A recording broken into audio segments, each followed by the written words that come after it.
2009, it was towards the end of summer, and I was 12 years old.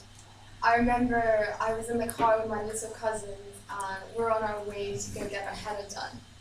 And I remember being so excited and discussing what patterns we were going to get and how we were going to be so much prettier than all the other girls, and how I only wanted mine to crash.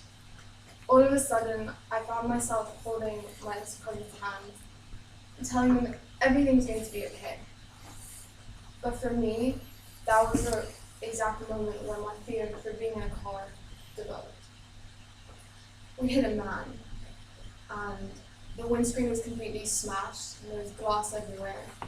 His blood was on the glass and through the cracks.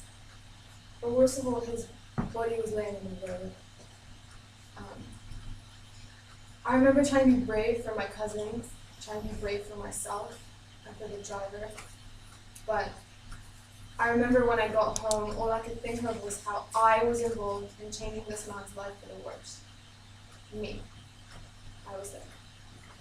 But it was okay, and he was okay, I was told, and everything was going to be okay. Fast forward to 2014, I just landed at London Heathrow, and I was waiting for a taxi company to take me back to school. And it was a long flight, so I was tired, and I dozed up in the back for a bit. And I remember thinking of how I just had the best Christmas holidays ever, and how I couldn't wait to crash. The car hit us from behind, and so we hit the car in front of us. And it was in the English countryside, so the lanes are really narrow and the roads are bendy. But we were lucky. We didn't end up in a ditch on the side of the road. So again, it was okay. I was okay, and everything was going to be okay. 2015, I was with a friend that I hadn't seen in over a year. We're in Kingston, England, and he'd just taken me bowling after an Italian lunch. And I'd come all the way from Cranbrook to see him, so I was about to take a train back. But he bought me some chips all the way from Milan.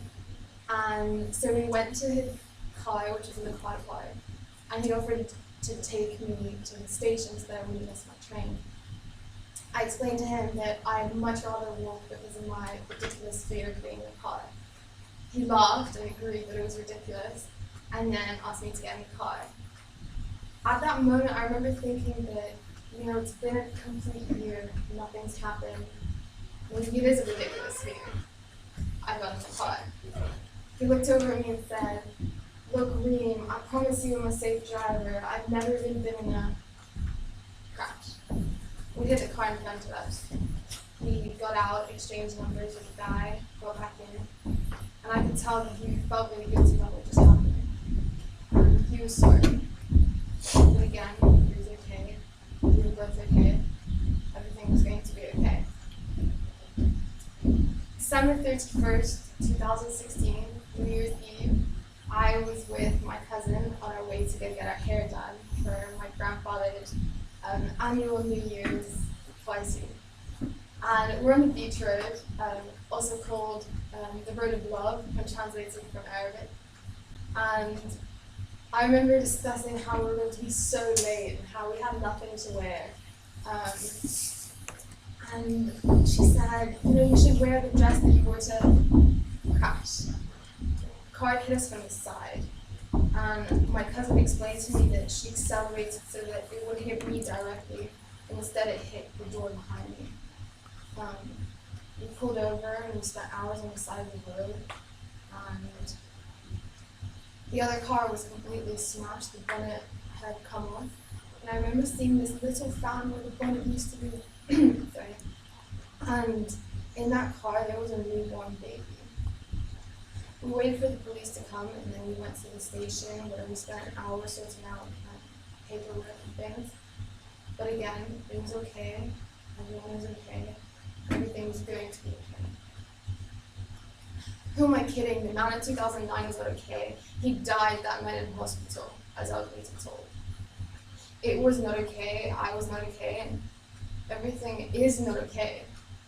I have a huge irrational fear of being in a car just because I was unlucky enough to be put in those situations.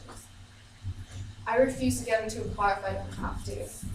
I refuse to learn how to drive and get my license. Every time I try and get over this fear of mine, something else happens and I go back to square one. And I can't help but think that why should I feel so scared to get into a car? Why should I feel like I'm about to die every time I get into a car? And I realized that all of the answers to these questions are the same. It's that I shouldn't. So, although I'm really hesitant to say this in front of all of you today, today I vow to keep an open mind every time I get into a car. I vow to trust in the driver and to trust that God will keep me safe every time that I get into a car. But most of all, I vow to try and forget about this fear of mine and to trust that every time I get into a car, nothing bad is going to happen, and why should I think that it's going to happen? Through thinking of these things, I realized that I can decide to determine my journey as well as my destination, instead of just allowing my fear to do that for me. And so as Lao Tzu once said, the journey of 1,000 miles starts with one step.